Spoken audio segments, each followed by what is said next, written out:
Jemaat yang terkasih di dalam Tuhan Yesus Kristus, dalam rangka merayakan hari kematian Tuhan Yesus, kita merenungkan firman Tuhan.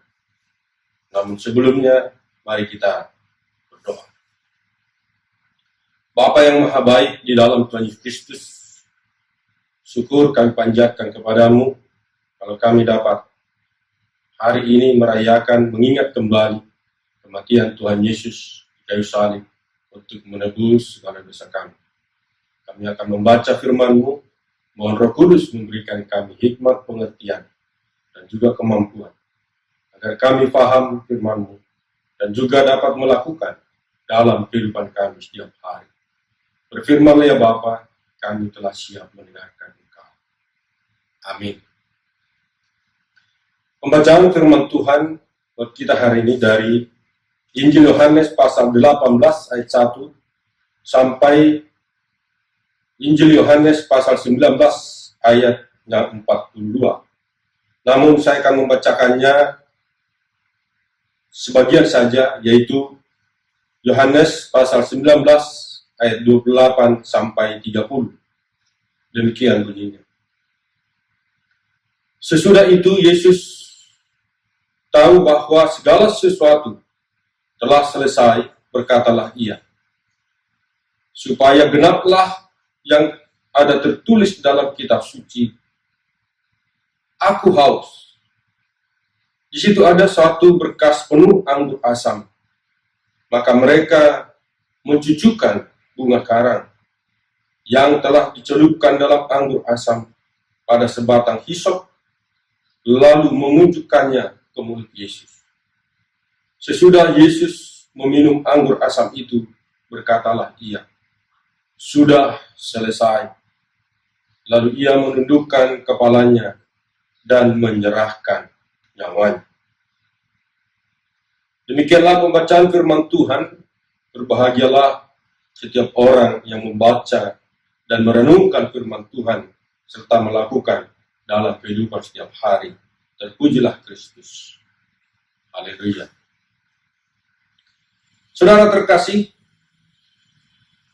biasanya banyak orang atau kita semua mungkin akan menghindari hari kematian buat kita. Jika kita tahu tanggal kita mati, tempat kita mati, dan cara kita mati, maka dengan segala cara kita akan menghindari tempat itu.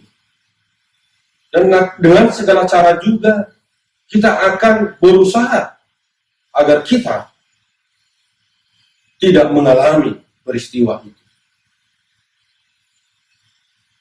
Karena Yesus ketika dia berdoa di Taman Getsemani, dia tahu persis bagaimana dia akan menderita. Sebelum hari penyalibannya, dia berdoa di Taman Getsemani dan berkata, ya Bapa, jikalau sekiranya mungkin, biarlah cawan ini lalu dariku. Tetapi bukan kehendakku, melainkan kehendak-Mu lah yang terjadi. Itu yang dikatakan Tuhan Yesus. Hal ini dikatakan dengan kengerian yang luar biasa, dan dikatakan dengan kesedihan yang mendalam, bahkan sampai mau mati rasanya, dia katakan demikian. Oleh karena apa? Dia tahu bahwa dia akan mengalami penderitaan yang luar biasa. Dia tahu bahwa dia akan diadili, bahwa dia akan disiksa, dan bahwa dia akan disalibkan.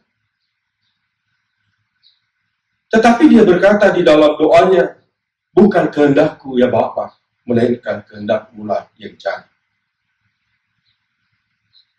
Sehingga ketika sudah tiba waktunya, dia mengalami semua penderitaan, mulai dia ditangkap sampai dia disalibkan. Ketika dia ditangkap, Petrus yang merasa ingin membela Yesus, menghunus pedangnya, lalu memutus telinga Malkus. Tapi Yesus berkata, sarungkan pedangmu. Dan Yesus menjamah telinga orang itu dan akhirnya sembuh dan pulih kembali. Karena Yesus tidak mau pakai pedang. Yesus tidak mau menghindari kematian itu. Karena dia tahu itulah yang dikehendaki oleh Allah Bapa. Yesus tidak mau menghindar dari kota Yerusalem. Yesus tidak mau menghindar dari banyak orang ketika dia mau ditangkap. Walaupun sebenarnya dengan kekuasaannya, kalau dia mau, dia bisa menghindar. Kalau dia mau, dia bisa mendatangkan sepasukan malaikat, sepasukan tentara untuk melindungi dia. Kalau dia mau, hanya satu kata saja, semua orang juga bisa rubuh. Sehingga dia tidak ditangkap. Tetapi kemauan dia seperti yang selalu dia katakan, makananku adalah melakukan kehendak Bapa. Sehingga ketika dia berdoa, bukan kehendakku yang jadi, tapi kehendakmu lah yang jadi ya Bapa. Dia tahu bahwa kehendak Bapa, dia harus meminum cawan penderitaan itu.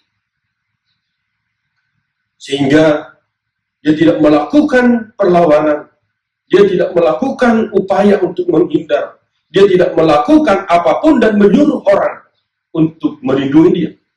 Bahkan ketika Petrus ingin melindungi dia dengan pedangnya, Yesus mengatakan, sarungkan pedang.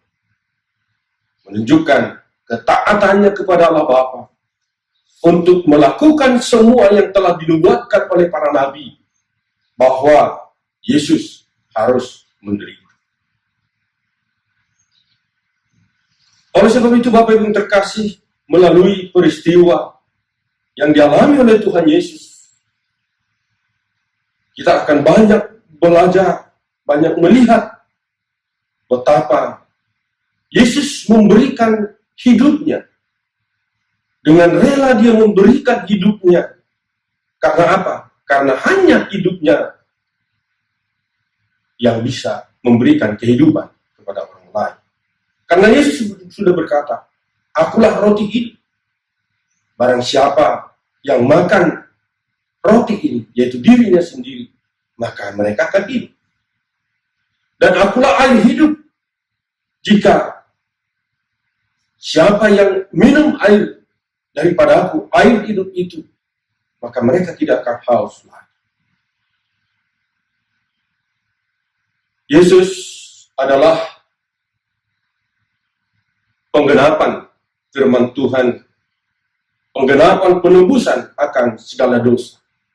Dalam perjanjian lama, kalau seorang berdosa, maka dia harus memberikan korban sembelihan, korban penebus dosa, yaitu domba yang tidak bercacat atau lembu yang tidak bercacat. Itu harus dikorbankan kalau seorang melakukan dosa. Dan itu adalah gambaran bahwa korban yang sesungguhnya adalah Yesus sendiri. Sebagai domba Allah. Sebagai anak domba Allah yang tidak bercacat, yang tidak bernoda. Yesuslah. Tidak ada lagi yang pantas untuk menjadi korban keselamatan. Tidak ada lagi yang layak untuk menebus dosa manusia. Darah siapapun tidak akan bisa menghapus dosa. Darah saya tidak akan bisa menghapus dosa saya. Karena saya pun berdosa. Darah saya tidak bisa menghapus dosa orang lain. Karena darahku pun berdosa. Karena itu hanya satu orang yang pantas dan yang layak, yaitu Yesus sendiri. Karena dialah Allah yang menjadi manusia, Allah yang tidak berdosa, Allah yang tidak bercacat. Di dalam kemanusiaannya dia tidak berdosa, di dalam kemanusiaannya tidak bercacat. Karena dialah pantas menjadi korban untuk penebus dosa. Tidak ada yang lain. Dan Yesus sendiri sudah berkata di dalam Yohanes pasal 14 ayat 6. Akulah jalan dan kebenaran dan hidup. Tidak ada seorang pun yang datang kepada Bapa kalau tidak melalui aku. Yesus menekankan bahwa hanya dialah korban itu yang pantas. Yesus menekankan bahwa hanya dialah jalan keselamatan. Yesus menekankan bahwa hanya dialah kebenaran. Dan hanya dialah hidup itu sendiri. Tidak ada lagi jalan yang lain. Tidak ada lagi korban yang lain. Tidak ada lagi jalan yang lain, tidak ada lagi keselamatan yang lain, tidak ada lagi hidup yang lain selain Yesus sendiri. Oleh sebab itu, dia menerima cawan penderitaan itu karena dia tahu hanya dialah yang dapat menyelesaikan, yang dapat menebus manusia dari dosa. Oleh sebab itu, ketika dia ditangkap, dia mau menyerahkan diri. Dia disiksa. Dia dibawa ke pengadilan yang sesungguhnya bukan mencari keadilan, tetapi hanya ingin orang-orang melepaskan diri dari tanggung jawab. Yesus diludahi. Yesus dicaci maki. Dan banyak orang berseru, salibkan dia, salibkan dia. Sehingga akhirnya Pilatus memberikan surat keputusan agar dia disalibkan. Dan akhirnya dia dibawa ke pembantaian. Hal itu sudah diungkapkan di dalam Yesaya pasal 52 sampai 53. Bahwa anak itu yang tidak berdosa itu akan dibawa ke pembantaian. Dia akan seperti domba yang keluh di hadapan orang banyak. Dia tidak membuka mulutnya. Yesus mengalami hal itu. Ketika dia disuruh bawa kayu salib untuk dia sendiri, dia tidak membuka mulut. Dia tidak menangisi dirinya. Bahkan ketika para perempuan menangisi dia, Yesus berkata, jangan tangisi aku, tapi tangisilah dirimu dan anak-anakmu. Yesus tidak mau dia ditangisi, karena misi dia disalibkan ini adalah misi untuk kehidupan, misi untuk keselamatan umat manusia, misi untuk keselamatan saya dan saudara. Dan ketika dia dibawa terus sampai ke Bukit Golgota, dia disalibkan. Dia tidak berontak. Dan dia berkata ketika dia sudah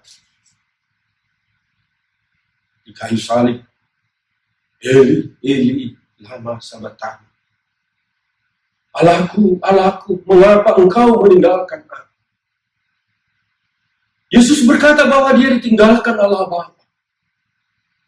Bahkan ketika dia berdoa, jikalau boleh biarlah cawan ini lalu dariku, Allah Bapa tidak menjawab. Karena Yesus sudah tahu jawabannya. Dan Yesus merasa ditinggalkan Allah Bapa. Dia di dalam kemanusiaannya berseru, Bapa, mengapa engkau meninggalkan aku? Satu jeritan hati yang sangat mendalam, yang sangat luar biasa. Oleh karena apa? Dia ditinggal oleh Bapaknya. Di luar penderitaan secara fisik yang dialami, di luar penderitaan siksaan yang dialami secara fisik, dia mengalami penderitaan psikis, yaitu merasa ditinggalkan oleh Allah. Dan itu penderitaan yang luar biasa, penderitaan yang sangat menyakitkan di hati. Tetapi dia terima itu dan dia ungkapkan kepada Allah. Dan sesuai dengan bacaan kita hari ini, Bapak Ibu terkasih, yaitu Yohanes pasal 19 ayat 28 sampai 30 tadi, ada beberapa hal yang diungkapkan Yesus di situ. Yang pertama, dia haus. Aku haus.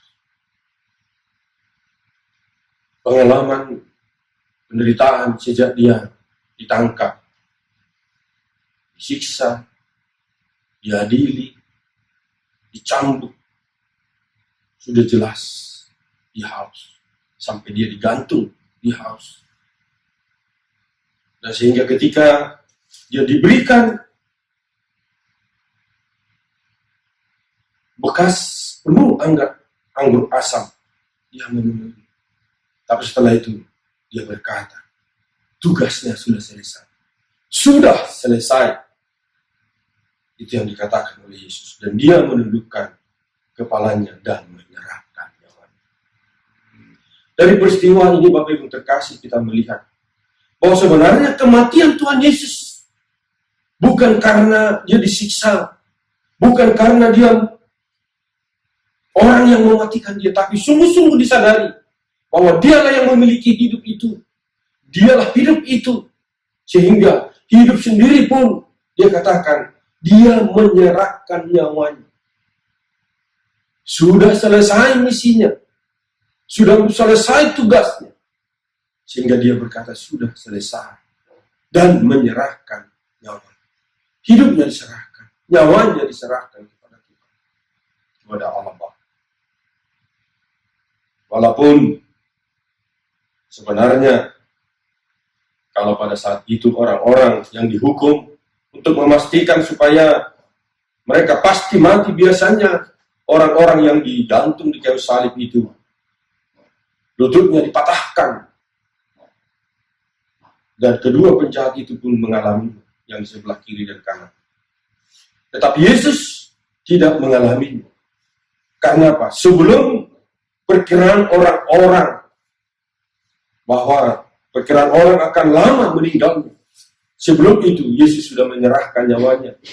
Dia sudah mati. Sehingga tidak perlu mematahkan lagi lututnya. Dan Yesus menyerahkan.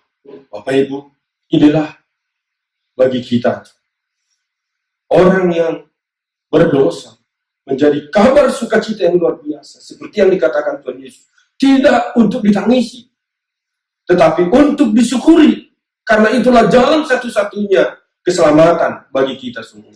Dan kita bersyukur Yesus telah mati di kayu salib. Tubuhnya sudah tercabik-cabik, darahnya sudah tertumpah untuk tebusan dosa kita masing-masing. Oleh karena itu, bagi orang yang belum percaya kepada Yesus, percayalah bahwa hanya dialah jalan satu-satunya. Percayalah bahwa hanya di dalam Yesuslah ada pengampunan dosa. Karena dialah anak domba Allah yang tidak bercacat dan tidak akan pernah ada lagi. Di dalam Yesus kita diselamatkan. Bagi kita yang telah percaya kepada Yesus, mari dalam mengisi kehidupan kita ini, kita semakin tekun seperti yang dikatakan di dalam bacaan kita yang lain, yaitu Ibrani pasal 10